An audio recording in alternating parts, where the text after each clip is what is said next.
Yun, live tayo.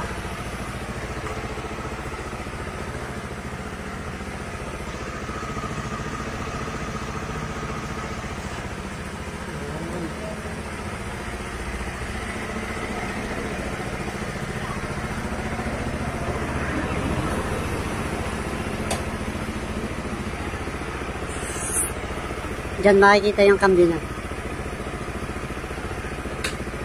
1, 2, 3, 4. Nag-ano siya, no? Oh, may indicator na, sir. Parang meron, Tapos yung ano niya, neutral nasa gitna, sir. Pero ang cambio mo, sir, lahat yung pauna. Yan, pauna. Ikaw, sir, dagdagan natin. Sa una. Puro pauna, pag dagdag ka, halimbawa, tatapa ka ng isa. Ang primera niya sa una. Tapos pag magdadagdag ka, pauna ulit. Yan, number 2. Ayun, pagbabawas ka naman, sir, hindi sa likod. Hindi siya disungkit. Si Barako, sir, ganito yung panel niya. Meron siyang fuel. Kaya wala siyang tigil ng cambio. Wala siyang hazard. Sa F5, hindi ko alam kung meron na siyang hazard. Pero dito, sir, ito, meron na kayong charger, sir, dito sa gilid. Ito, sir, cellphone. Kaya angat mo lang, sir. Ito, sir. Yan. Sakitin mo lang ito, sir. Sakitin mo na yan. Ikaw nga, sir.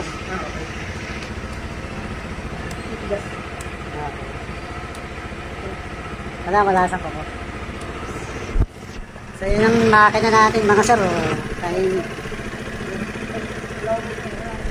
Sa pag namamali yung motor niyo sa umaga o kaya habang natakbo kayo, i-check niyo itong karburador niya, baka yan ay baka pag nakataas yan, naka-choke, dapat po nasa gitna yan. Timing mo, sir, ng karburador, ha.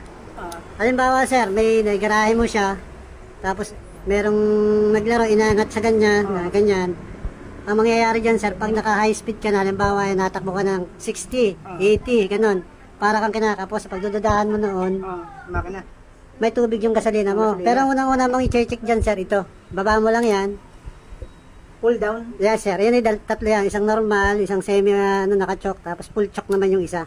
Yan, pag full choke, sir, sa umaga minsan, pag hard starting yung motor mo, i-choke mo lang. Normal na i-choke mo yan sa bago. Pero pag isang linggo na, sir, okay na. kahit Down na. yan lang. Pag namamadya, sir, ha? Ano yung sa gitna? Dito, yan, semi-choke lang, sir. Medyo tatakaw yung kain ng gasolina mo sa kanya. Pero pag binirit mo, palyado. Ngayon, pag itinaas mo, full choke naman yan, sir. So, pagka mga hard starting mo naman yan, sir. Halimbawa sa umaga, cold starting mo. Kailangan mo nang nagmamadali ka, kailangan i-start mo agad. I-choke mo na agad. Isang pindot mo lang dito yan. Ay, start na agad yan. Ganon.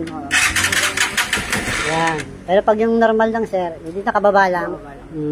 Diyan, maraming nalilito, sir. Yan.